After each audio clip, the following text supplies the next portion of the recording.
জনাব মির্জা ফখরুল ইসলাম আলমগীর সর্বোচ্চ সংখ্যক ভোটপ্রাপ্ত হওয়ায় রাষ্ট্রপতি পদে যথাযথভাবে নির্বাচিত হয়েছেন।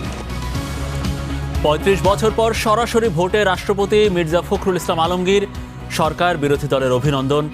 বিএনপির ভারপ্রাপ্ত মহাসচিব রুহুল কবির রিজভী। সংবিধানের ৭০ অনুচ্ছেদের কারণে সংস্কারের আকাঙ্ক্ষায় হোঁচট, বলছে বিরোধী দল। পরের ভোট সংশোধনী এনে প্রতিশ্রুতি স্বরাষ্ট্রমন্ত্রীর। এক্সিলারেটর টার্মিনালের গ্যাস সরবরাহ বন্ধ, ফের ফিলিং স্টেশনে চরম সংকট। ময়মনসিংহে বিদ্যুৎ অফিসে হামলা।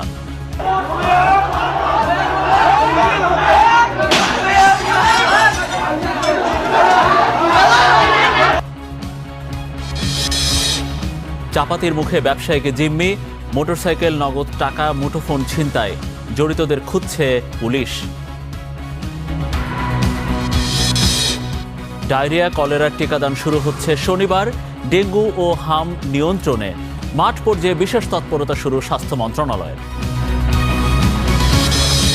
কলকাতায় বাংলাদেশের মৃত্যুতে হোটেল শিখা ইনের ইজারাদার গ্রেপ্তার, হেফাজতে 2। দুঃখ প্রকাশ করে ব্যবস্থার আশ্বাস দীনেশ ত্রিবেদী।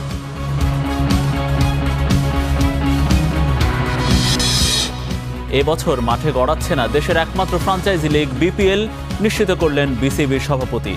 অব্যবস্থাপনা কাটিয়ে জমজমাট আসরের অপেক্ষা।